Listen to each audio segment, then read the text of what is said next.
Guys, it's time to talk about my 10 top picks from the Edge of Eternities debut stream. Now, I'm going to admit, I was a little bit underwhelmed by this stream. Not saying there's nothing to get excited about, so don't click off the video yet, okay? There's still some good stuff to go through. It's just that I wanted my socks knocked off, you know? And they're well and truly on.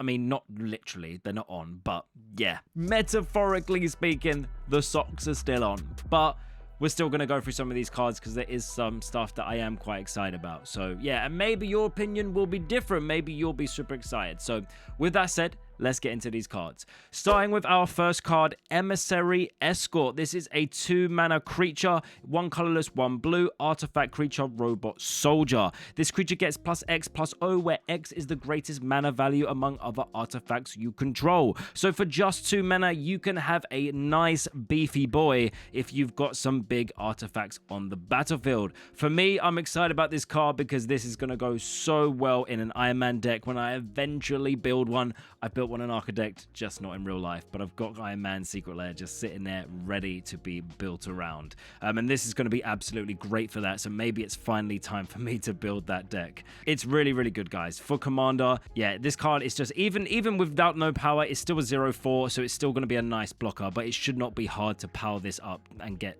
pretty nutty, to be honest, with this power. So yeah, I think this is a cool card. Next card we're going to be talking about is the new Charm card, Archenemy's Charm. 3 black mana instant spell. Choose 1, exile target creature or planeswalker. 2, return 1 or 2 target creature and or planeswalker cards from your graveyard to your hand. 3, put 2 1/1 counters on target creature you control. It gains lifelink until the end of the turn.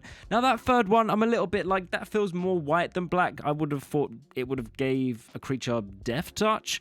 But you know, hey ho, it is what it is. I guess with counters, it's more beneficial to get lifelink. There's no real point in putting counters on it if it's going to get Deft Touch, really. Do I like this card? Yep, I think it's cool. I mean, all of the Charm cards are going to be really good in Commander. They're super flexible, which is why they're so popular. They aren't great in decks that have multiple colors in because they do cost 3 of the same color. Mono or 2 mana decks, I would recommend running these in. 3 or more, you're running a little bit of a risk. But other than that, I think it's a great card. I think the art is fantastic on both of these. This one on the right doesn't feel very spacey to me. It feels more Duskmourn vibes. It's like a, you know, it's like a ghostly hand holding this skull with an eyeball in the middle. Yeah, it doesn't feel that spacey. Although I think in the background you can tell it is in space. You can see like some stars and stuff like that. So yeah, maybe if I was looking at it in person as well, it'd look a little bit more spacey. But nonetheless, both look amazing. I think the artists have done really, really well here. Okay, let's move on. Next card we're going to be talking about is Weapons Manufacturing, a 2-mana enchantment, 1 colorless, 1 red. Whenever a non-token artifact you control enters, create a colorless artifact token named Munitions. When this token leaves the battlefield, it deals 2 damage to any target. So we know what Munitions does now. It's essentially ammunition, and we have to essentially shoot it out of something to deal 2 damage. Quite flavorful because there's no way to sack it itself, so you need a weapon, so to speak, to use that artifact. So very, very cool. There's loads of ways to sack artifacts, especially in this set, so it shouldn't be too hard to get rid of these munitions. And I just think it's super, super fun. Just the idea of building up all these munitions and then shooting them off and pinging my opponent for damage. This is what I'm talking about. If I can build a whole deck around this, it's going to be fantastic. I mean, Iron Man can get rid of these munitions, I'm pretty sure, because they do count as artifacts, right? So, yeah, it's a colorless artifact token. So I'm pretty sure Iron Man can sack tokens. Give me more cards with munitions. I'm going to stick them all in Iron Man and turn it into a burn deck. I'm super excited now. I think it's going to be good fun. Okay, our next card is Ouroboroid. Did I say that right? No idea. 2 colors, 2 green. A 4-cost green creature, plant worm. At the beginning of combat on your turn, put X 1/1 counters on each creature you control, where X is this creature's power. So, if you have got a counters go wide deck, you want this card in your deck. It's insane. You just keep putting all your counters on your plant, and then as soon as you go to combat, that plant is just going to spread the love and spread those counters all throughout your team. Such a nice card, guys. For only 4 mana, yeah, I mean, yeah, it's a 1/3, but if you've got reliable ways to put counters on this, like for example, my sister has a Black Panther deck, this is just going to be nuts in that deck because she can just constantly just have a reliable way to put counters on him, and then the plant is just going to, yeah, power up her whole team, which is what she wants to do as well. So yeah, such a good card. I don't have any way personally of making use of this card, but I'm super excited for all you guys out there that have counters green decks, which I know there's surely a load of you out there. I think the flavor text is really cool in this card as well. I found a strange vine in the ice, thawing for further analysis. Melstrider log, final entry. So they probably died. They probably got strangulated by this plant space worm thingy. This one may be my favorite card, guys. Chrome Companion, a 2 colorless artifact creature dog. It's a bloody cyborg corgi, guys. How can you not love this card? When this creature becomes tapped, you gain a life. So when it's like not crewing, when it's stationing, you're getting some life. Tap it, pay 2 mana, put a target card from a graveyard onto the bottom of his owner's library. Bit of graveyard hate. Always good in Commander, guys. There's always going to probably be one deck at the table that is playing around with a graveyard. So this is always going to come in handy. And it's an artifact creature as well. So it's really nice in artifact decks. So yeah, I think it's flexible enough to be able to be played in Commander. I would love to put this in my artifact Iron Man deck. I think it could be a lot of fun. Okay, we've gone from a little bit of a janky card to something that is broken, guys. You get this card out, it's night. The Endstone, 7 colorless legendary artifact. Whenever you play a land or cast a spell, draw a card. So everything just replaces itself. You're never going to run out of cards. At the beginning of your end step, your life total becomes half your starting life total rounded up. So yeah, quite a significant cost, and rightfully bloody so, guys, because this ability is just nuts. You know, it's a colorless card. There's no deck that doesn't really want this. It is fantastic. Obviously, it's even better in artifact decks. Again, super nutty in Iron Man because he can search for it. I'm just so happy that there's so much support for this Iron Man deck that I really want to build. Yeah, I don't want to make this too much about myself, but yeah, I am excited for this.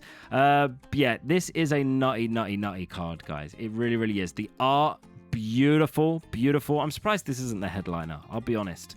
It fits all the criteria, but yeah, it is 7 mana, so it's going to take a while to get there. So I guess in maybe decks that are trying to be a little bit faster, a little bit higher power level, maybe this is just too expensive, but in casual Commander, this card is absolutely nutty. Next, we got a nice big spacecraft. Now, again, I was a bit underwhelmed because I really want something super crazy for these big spacecrafts, and nothing is really screaming out to me, but this has been the closest one yet. So Infinite Guideline Station, it is a 5 color, and it's got all the colors: white, blue, black, red, and green. Legendary artifact spacecraft. When it enters, create a tap 2/2 colorless robot artifact creature token for each multicolored permanent you control. So it's going to create a few tokens. If you get this out late, it's probably going to create a little bit more than a few.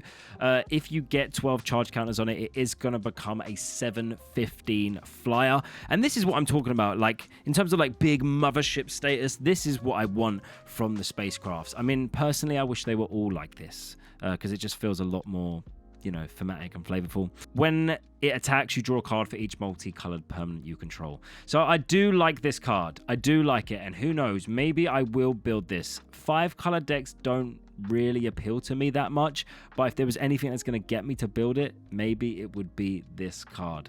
But yeah, this is kind of what I was talking about. Big spacecrafts that really feel thematic, and there's a lot of payoff when you finally get the investment that you put in. Very nice. The artwork is very nice as well. I hope they do a nice fancy old art treatment of these really big spacecrafts as well, but we haven't really seen any yet, which is unfortunate. But maybe they're saving it, guys. Maybe they're saving it. That's all for Infinite Guideline Station. Okay, this is the card that was teased by Mark Rosewater. Ragost, Deft, Gastronaut. This is our lobster citizen that turns artifacts into foods. It's a 2 mana creature as well. It is a legendary creature, so you can play this as your commander. Artifacts you control are foods in addition to their other types and have sack this artifact, gain 3 life. Or you can tap him, pay 1 mana to sack a food and deal 3 damage to each opponent. At the beginning of each end step, if you gained life this turn, you can untap Ragost. I think it's a cool card. I think it is a cool card. It's not enough for me to get excited enough to build this guy.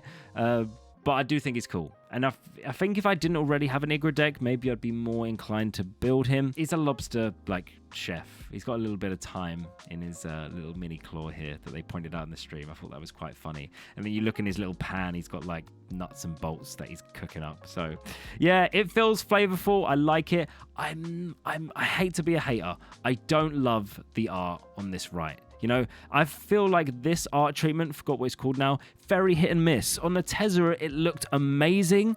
On some of these other cards, I'm not really a fan. Like these two, they don't really go together. I feel like it's represent a completely different character almost. So, yeah, not a huge fan overall. But I think it was definitely worth mentioning. Okay, next card, Timeline Culler. This is a 2-black creature, Drix Warlock. Artwork. Wow, wow, wow. Beautiful. You may cast this card from your graveyard using its Warp ability. Warp, pay 1 black, pay 2 life. So essentially you can just keep warping this from your graveyard. This is going to be amazing in any decks that are sacrificing their creatures. If you're warping it, it will go into exile, but chances are you're just going to keep sacking it anyway and just keep warping it back regardless, unless you want it in exile to trigger other abilities that care about warp and stuff like that.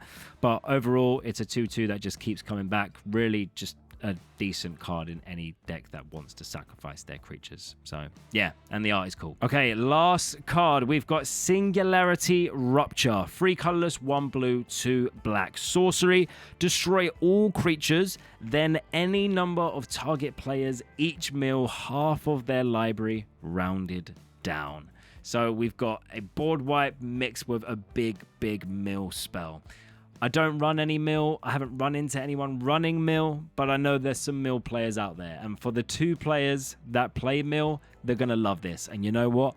I might join your club after seeing this. I'm going to need to see a really fun mill commander to do it. But yeah, this is pretty crazy. The artwork on this, but even this one, I mean both, right? They said this is the idea is like 2 black holes colliding.